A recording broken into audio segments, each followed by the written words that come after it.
Kung hindi po nanggagaling sa inyong initiative itong insertion, yung pong mga sinasabi po ninyo, yung pag-claim nyo actually, di ba meron pong isang post na ibanggit po si Senator Lacson that you are claiming na kayo ang nag-initiate ng budget. How do we reconcile that, Congressman? Yun nga po, alam niyo naman sa gobyerno, basta may project ang gobyerno sa iyong lugar, yung locality, isinasama po natin yan sa ating mga accomplishment report talaga. Kasi gano'n naman talaga po parang yung accomplishment ng gobyerno. Ay di naman po natin sukat akalain na meron parang magiging problema yan after implementation. Pero normally talaga, lahat ng mga in-implement proyekto ng national government ay i-factor po natin yan sa ating mga accomplishment report para alam ng tao. Kaya po ay government funding. Okay, sige po. So ano po, in parting, ano po ang inyong masasabi, Congressman, na doon po sa dami at laki ng pondo para sa inyong lalawigan, ngayon po may reports na ng mga substandard, even ghost, at mga proyekto po na sinasabing pagwawalda sa pera kasi nga po hindi maayos ang gawa na mga proyekto po na may mga karatula po kayo. Ano po ang inyong mensahe, Congressman?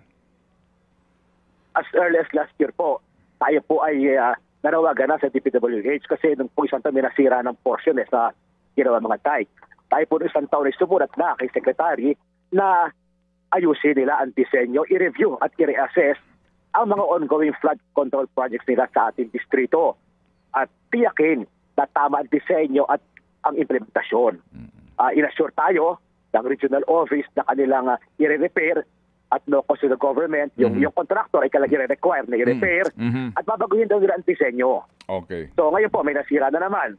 So yun po ating panawagan na sayang lalo ang pera natin ng gobyerno kung mali ang implementasyon, mali ang disenyo at saka implementasyon. Okay. Sige, again po, just to clarify po, Congressman, okay. Doon sa mga post ninyo, sa mga karatula, you are claiming that it is your initiative, yung mga project. Tama, di po ba? Nakalagay puro kasi nga po. Kaya nga po. Hindi po tayo nagpondo dyan. Hindi po.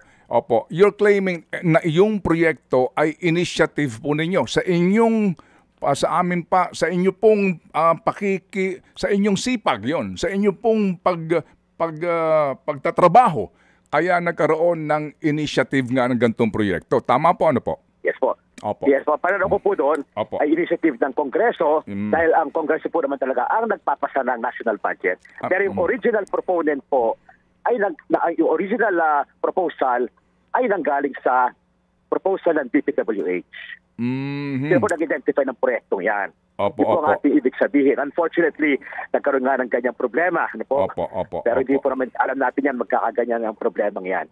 Sige po. Sige. So ngayon po, hindi ba kayo magkukusa na hanapin yung anghel ng inyong distrito na naglagay ng napakalaking insertion sa budget?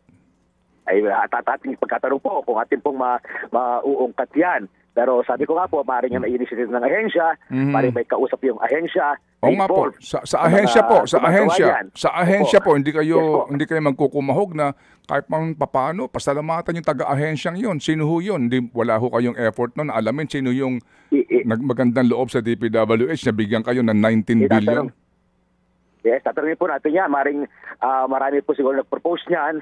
Ating pong tatanungin para di masabi natin sa kanila na yung kanilang naging proyekto ay may problema at kailangan kanilang ayusin.